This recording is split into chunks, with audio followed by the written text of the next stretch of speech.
I'm going to do something today I've never done before, and I may never do again. I'm going to do a gear review. I don't normally like gear reviews, though I will say I watch them if I'm considering buying something. Anything that I buy, I'll watch a couple of gear reviews before I buy it to see what other people think, because I've found that the opinions of the people in my peer group are typically going to be correct on gear. My friend Mikhail, or that might be a bit presumptuous, this guy Mikhail that I know, owns a company called MERKWARES. He makes a product called Emberlit that some of you may have heard of. It's a small metal stove that you just use little sticks in, and it acts kind of like a mini rocket stove. He also makes a bunch of other stuff. He's a really good guy. He makes really good products, and he does a ton of research whenever he makes something. And he sent me this, which is called the Pocket Super Shelter. It's designed to reflect up to 90% of your body heat and the heat from a nearby fire to keep you warm and comfortable in any cold. He lives in Utah. He tested this out up in the mountains. I live in northern Wisconsin. We're going to set this thing up and see how it does against real cold. Sorry, Mikhail. So I've got a couple of trees here. I've got a little cleared out area. We're going to set this thing up and see how it works. I'll be back with you in a minute.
stop.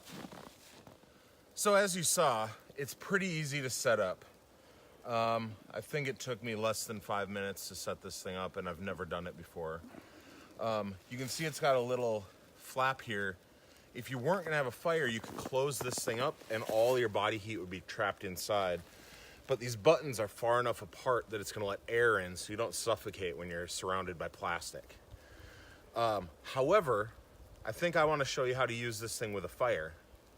So, stick around. Now we've got the shelter up, we've gathered some firewood, we've got a tinder bundle. As we mentioned yesterday or before, we are going to do a tinder bundle video. I found a small handful of pine pitch.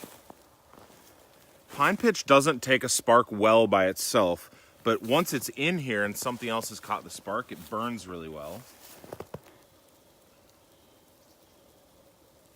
And I found a little piece of lighter pine, otherwise known as fatwood.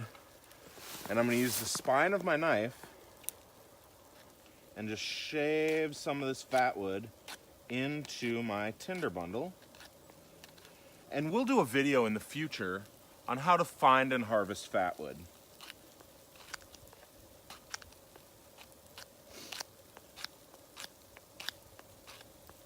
When you use the spine of your knife to shave it like this, you get fine, fine shavings that take a spark much better than if we were to use the blade and cut off these larger chunks.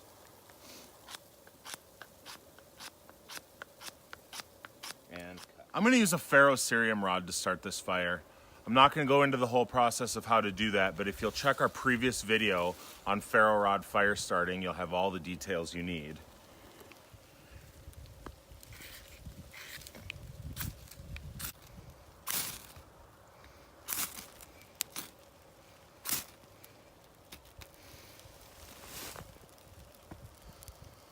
All right, we've got our fire going. I'm gonna take some sticks from that same white pine where we found our fatwood, and I'm just gonna drop it on there. This is what's called a stick bundle fire lay. It's a super lazy way to start a fire, but under ideal conditions, it's really quick and easy. The problem comes when you don't have ideal conditions.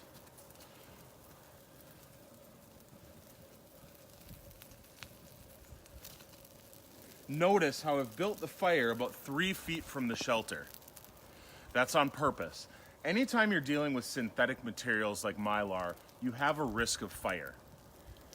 But we need this to keep us warm, so this 3-foot distance should be plenty to avoid any danger. Now that we've got a fire going, it's just been burning for a few minutes, but I can already feel warmth. And I can already feel my body heat reflecting off of this Mylar. If we had built a reflecting wall behind that fire, I could easily see myself sleeping in here on a 10-degree night. We could button this little guy shut if we need to, otherwise just sleep in it as is. My initial reflections. Cons. The way the thin cord is wrapped around those stakes, as you saw in the beginning, it got very tangled very easily. It would be nice if there was some sort of a marker for this is the beginning of the rope, pull here, or maybe if there was a slightly heavier cord. And remember, this is a survival shelter. This isn't a tent. We're not meant to camp in this thing. So it feels pretty flimsy, but I'm pretty sure I could sleep in here for a night or two if I had to. The pros, after just a couple hours of playing around with this thing, it's warm. It's, for a Mylar product, it's very durable. It's, I'm 6 feet tall. I could sleep in this thing, and I think I would be fairly comfortable. A pillow might be nice. It's not small enough to fit in my survival kit, but it's easily small enough to fit in a cargo pocket on your pants. It's very light, almost unnoticeable. And as you saw, this was the first time I'd ever set it up, and I didn't have any instructions, and it went up in less than 5 minutes. It's easy to use, it's light, it's comfortable to lay in, I can already tell, reflects heat very well. I'm gonna enjoy hanging out in this thing I would definitely buy one. I would definitely include it in my survival kit. I'm just going to chill here for a while and enjoy this fire. Thank you for watching. If you found any value in this video, please find someone to share it with. If you loved or hated it, let us know in the comments. And thank you very much for your time. We appreciate every ounce of support from every single one of you. Have a good day.